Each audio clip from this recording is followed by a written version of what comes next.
সম্মানিত ভিউয়ার, আসসালামু আলাইকুম। আপনি যদি গরু প্রেমী মানুষ হন বা আপনি যদি খামারি হন, ভিডিওটি আপনার জন্য।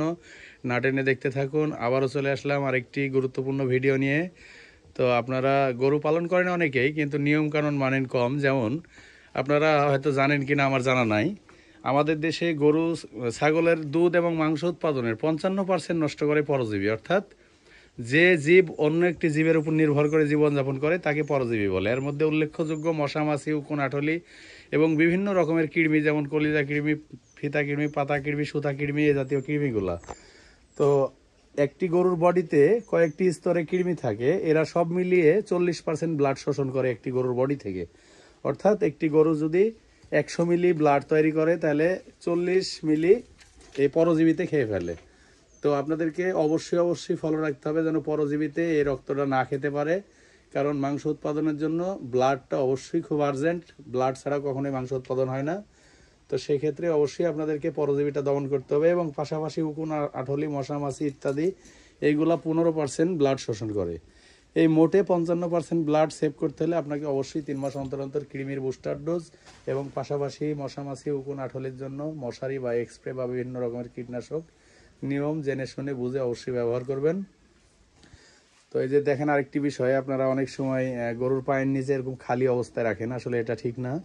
অবশ্যই প্রত্যেকটি গরুর ক্ষেত্রে, যাদের মাংস বেশি বা ষাঁড় গরু বা এই সাইজের গরু, মোট কথায় যে গরুই হোক, আপনারা পায়ের নিচে পঞ্চ বা মাদুর এই জাতীয় জিনিসগুলো দিবেন। তা না হলে অবশ্যই গরুটি আনইজি ফিল করবে, কখনো শান্তি পাবে না। এমনকি অনেকাংশে কি হয়, ল্যাংড়া হয়ে যায়, খুর ব্যথা হয়, গরু উঠতে পারে না, বসতে পারে না, এরকম অনেক সমস্যা দেখা দেয়।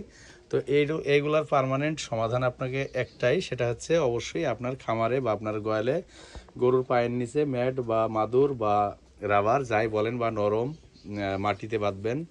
তো এইগুলা আপনি যদি এইগুলা টেকনিক যদি অবলম্বন করেন, অবশ্যই আপনার গরুটির কখনো খুর সংক্রান্ত কোনো ঝামেলা হবে না, যেটি নিয়ে অনেক সমস্যা ফেস করা লাগে।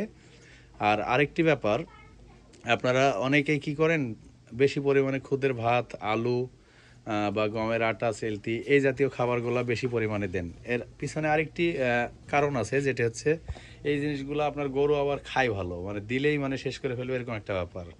তো মানুষের মতোই আর কি, মানুষ যেমন দেখেন খারাপ জিনিসের চাইতে ভালো জিনিসের উপর টান বেশি থাকে, তো গরু ছাগলের ক্ষেত্রেও অন্যথা হয়নি, ঠিক একই বিষয়। তো আপনারা যেটি করবেন, এক্সটার্নাল ভাবে ধান, গম বা বুট, ভুট্টা, খেসারি এগুলো খাওয়াবেন না। আপনারা খাওয়াবেন ফিড। 75 কেজি বডি ওয়েটের জন্য ফিড খাওয়াবেন 1 কেজি। এই অনুপাতে যদি ফিড খাওয়ান, এতে ফুড পয়জনিং বা গ্যাস হওয়ার কোনো সম্ভাবনা থাকে না। আর কৃমির বুস্টার ডোজ সম্পর্কে আমি আরেকটু বলে নিই। কৃমির বুস্টার ডোজ যেদিন ইনজেকশন দিবেন কৃমির, ঠিক তার থেকে 15 দিন পর কৃমির ট্যাবলেট দিবেন 75 কেজি ওজনের জন্য একটি। এইভাবে যদি দেন, তাহলে আপনার কৃমি 3 মাসের জন্য একদম মুক্ত হবে আপনার গরুর বডি থেকে। আপনাদেরকে অসংখ্য ধন্যবাদ আমাদের প্রত্যেকটি ভিডিও দেখে লাইক, কমেন্ট, শেয়ার দিয়ে আমাদের পাশে থাকার জন্য। ভালো থাকবেন সবাই। আল্লাহ হাফেজ।